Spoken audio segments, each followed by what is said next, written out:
नमस्कार, जय हिंद साथियों इस वीडियो के माध्यम से हम लोग जानेंगे कि सीटेट एग्जाम में अंतिम 5 दिन में आप लोग कैसी रणनीति के अनुसार तैयारी करेंगे और किन-किन बातों का एग्जाम हॉल में ध्यान रखेंगे, किस प्रकार के प्रश्न को कैसे सॉल्व करेंगे, इस वीडियो के माध्यम से हम लोग जानेंगे और कुछ महत्वपूर्ण टैग वर्ड के बारे में जानेंगे, यानी सकारात्मक और नकारात्मक, पॉजिटिव, नेगेटिव जो महत्वपूर्ण शब्द हैं उनके बारे में भी हम लोग देखेंगे। अतः इस वीडियो को आप लोग पूरा अंत तक देखिएगा और अधिक से अधिक अभ्यर्थियों तक शेयर करिएगा और कमेंट करके अपना सुझाव, प्रतिक्रिया अवश्य दीजिएगा।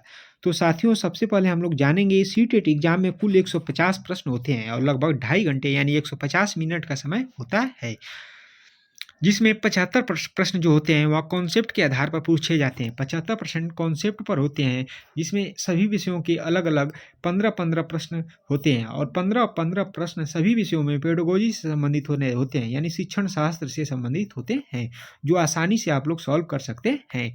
पेडागोजी के कुल 75 प्रश्न टैग वर्ड की सहायता से आप लोग सॉल्व करेंगे। इस वीडियो के अंत तक मैं आप लोगों को टैग वर्ड के बारे में भी बताऊंगा, अतः इस वीडियो को आप लोग अंत तक देखिएगा। तो साथियों, सबसे पहले टिप्स नंबर 1 के बारे में हम लोग जानेंगे। तो टिप्स नंबर 1 में जो सबसे बड़ा आंसर होगा, यानी जो सबसे बड़ा आंसर होगा उसको आप लोग चुनेंगे और उसको ध्यान से पढ़ेंगे। उसमें पॉजिटिव जो होगा, पॉजिटिव को ध्यान में रखकर आप लोग पॉजिटिव आंसर चुनेंगे, यानी पॉजिटिव के सेंस में पॉजिटिव सकारात्मक प्रश्न के आंसर को आप लोग सकारात्मक विकल्प के माध्यम से चयन करेंगे, जो आगे हम लोग टैग वर्ड के माध्यम से समझ लेंगे। और दूसरा पॉइंट है उपरोक्त सभी या ए बी, इन दोनों विकल्पों को आप लोग प्राथमिकता देंगे। सभी विकल्प को पढ़ने के बाद उपरोक्त सभी तथा ए बी, इन दोनों विकल्पों के माध्यम से भी आप लोग चयन करेंगे, क्योंकि ये भी विकल्प अधिक सही होते हैं, यानी उपरोक्त सभी तथा ए बी ये दोनों ऑप्शन सही होते हैं।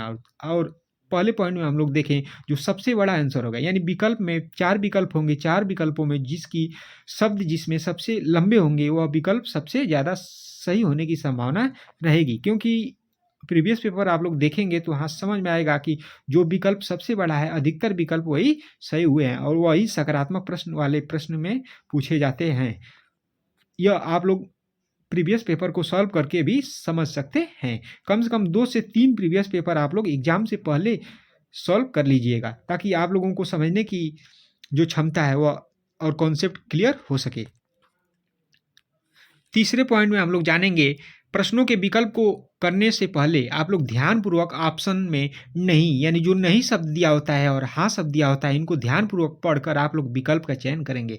जैसे नहीं दिया रहता है और आप लोग हाँ वाले को चयन कर देते हैं तो इसमें भी गलत होने की संभावना अधिकतर रहती है और कम से कम 10 से 15 प्रश्न इस प्रकार के पूछे जाते हैं।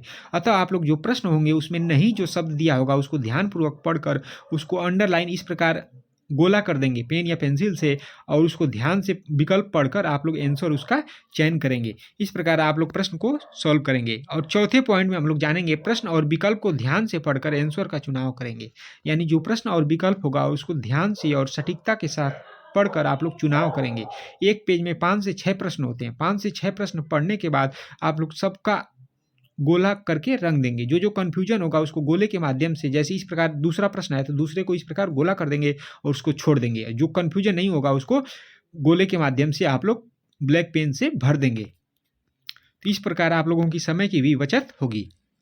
और अगले और 5वें पॉइंट में हम लोग जानेंगे जो गद्यांश पद्यांश होंगे, यानी कम से कम 30 प्रश्न गद्यांश पद्यांश से पूछे जाएंगे, यानी हिंदी में कम से कम 15 गद्यांश पद्यांश से और संस्कृत में या इंग्लिश में भी गद्यांश पद्यांश से पैसेज से 15 प्रश्न, यानी कुल मिलाकर गद्यांश पद्यांश से 30 प्रश्न होंगे। इन 30 प्रश्न में आप लोग 25 से 30 प्रश्न आसानी से सॉल्व कर सकते हैं। अतः गद्यांश और पद्यांश को आप लोग अच्छे से समझ लीजिएगा, यानी प्रीवियस पेपर के माध्यम से तथा प्रैक्टिस सेट के माध्यम से आप लोग गद्यांश पद्यांश को कम से कम 4 या 5 गद्यांश पद्यांश को अच्छे से समझकर आप लोग एग्जाम देने अवश्य जाइएगा, ताकि आप लोगों को समझने की प्रकृति अच्छी रहे और आप लोग एग्जाम हॉल में गद्यांश पद्यांश के प्रश्नों को गलत न करें। इस प्रकार 30 नंबर आप लोग क्लियर कर सकते हैं।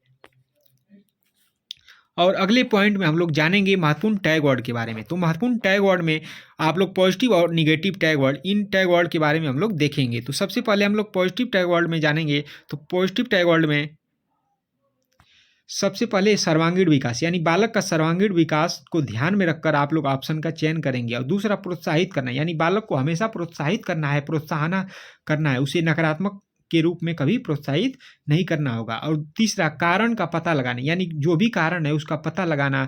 और अगला, सृजनात्मकता, बालक में सृजनात्मकता का विकास करना यानी रचनात्मकता का विकास करना, इसको ध्यान में रखकर आप लोग ऑप्शन का चयन करेंगे। और अगला, गतिविधि अर्थपूर्ण अधिगम, यानी जो बालक का होगा उसको क्रिया विधि के माध्यम से आप लोग सिखाएंगे और उसका अर्थपूर्ण अधिगम के माध्यम से उसको सीखने में प्रोत्साहन देंगे। और अगला, त्रुटियों का पता लगाना, यानी जो भी त्रुटियां हैं उसको पता लगाएंगे, क्योंकि त्रुटियों के माध्यम से ही बालक सीखता है। त्रुटियां स्वाभाविक है, त्रुटियां होनी भी चाहिए, त्रुटियां जब होगा तभी बालक सीखेगा, इसका भी ध्यान रखेंगे आप लोग।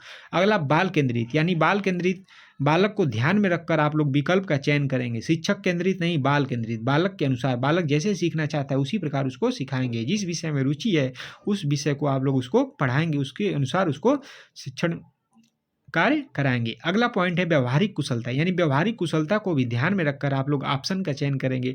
और जिज्ञासा, बालक के जिज्ञासा के अनुसार आप लोग उससे शिक्षण कार्य करने का अवसर देंगे। और अगले पॉइंट में दैनिक जीवन से जोड़ना, यानी बालक के दैनिक जीवन आसपास के वातावरण से जोड़कर आप लोग शिक्षण कार्य करेंगे, इसका भी विकल्प में आप लोग ध्यान में रखकर ऑप्शन का चयन करेंगे। अगला, समावेशी शिक्षा, समावेशी शिक्षा में दिव्यांग बालक तथा सभी दिव्यांग बालक, दृष्टिबाधित बालक तथा प्रतिभाशाली बालक, मंदबुद्धि बालक, सभी बालकों को एक साथ समावेशी शिक्षा के अंतर्गत शिक्षण कार्य किया जाता है, इसका भी ध्यान आप लोग रखेंगे। यानी समावेशी शिक्षा में सभी प्रकार के बालक आ जाएंगे, इसका भी ध्यान में रखकर आप लोग ऑप्शन का चयन करेंगे। अगला पॉइंट है व्यवहारिक प्रवीणता, यानी बालक को व्यवहारिक प्रवीणता के माध्यम से सिखाने का कार्य करेंगे। लोकतांत्रिक, यानी कक्षा के माहौल के अनुसार, सबके अनुसार वहाँ की शिक्षण व्यवस्था सुचारू रूप से की जाएगी, इसका भी ध्यान रखेंगे। और अगला, प्रजातांत्रिक वातावरण, यानी बालक के अनुसार, वहाँ के माहौल के अनुसार आप लोग शिक्षण कार्य करने का कार्य करेंगे, इसका भी चयन विकल्प के माध्यम से आप लोग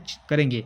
और दैनिक जीवन से जोड़ना, यानी बालक के दैनिक जीवन आसपास के माध्यम से जोड़कर उसे सिखाने का कार्य किया जाएगा। और अगला पॉइंट, त्रुटियां अधिगम का हिस्सा होती है, यानी त्रुटियां जो है यह अधिगम का हिस्सा होती हैं। त्रुटियां नकारात्मक नहीं है, ये त्रुटियां होनी भी चाहिए अधिगम का, क्योंकि हिस्सा है। और अगला, करके सीखना, यानी बालक को क्रियाशील करके सिखाने का कार्य किया जाना चाहिए। हस्तपरक, यानी बालक को स्वयं करके अनुभव के माध्यम से सीखने की ओर प्रोत्साहित करना चाहिए। और अगले पॉइंट में, दृश्य श्रव्य सामग्री के माध्यम से बालक को सिखाने का कार्य किया जा सकता है। और अगला पॉइंट, सक्रिय विविध गतिविधियां, बालक को सक्रिय यानी एक्टिव रहकर सिखाने का कार्य करेंगे। और विभिन्न गतिविधियों के माध्यम से, अलग अलग प्रकार की गतिविधियों के माध्यम से, क्रियाशील के माध्यम से बालक को सिखाने का प्रयास हम लोग करेंगे। ये सकारात्मक टैग वर्ड थे, यानी पॉजिटिव के सेंस में या पॉजिटिव टैग वर्ड थे, इनका आप लोग विशेष रूप से ध्यान रखेंगे। और अगला हम लोग जानेंगे निगेटिव। निगेटिव के अंतर्गत केवल जब आ जाएगा ऑप्शन में तो गलत होगा। मात्र, सिर्फ ही, ओनली, ये ऑप्शन में बिल्कुल गलत होंगे। और अगला, हतोत्साहित, बालक को हतोत्साहित नहीं करना है, कठोर सजा भी नहीं देना है, दंड भी नहीं देना है, और बोझ भी उसे ज़्यादा नहीं देना है, रटाना भी नहीं है, कंठस्थ भी नहीं कराना है बालक को। खाली बालक क्या होता है, खाली प्लेट नहीं होता है, बालक कोरी पट्टियां भी नहीं होता, बालक कुछ न कुछ सीख कर आता है, घर परिवार आदि से कुछ न कुछ सीख कर वह विद्यालय आता है, इसका ध्यान आप लोग रखेंगे। अगला, पुस्तक केंद्रित, बालक को पुस्तक केंद्रित नहीं होना चाहिए, ये ऑप्शन में निगेटिव टैग वर्ड के अंतर्गत आएंगे।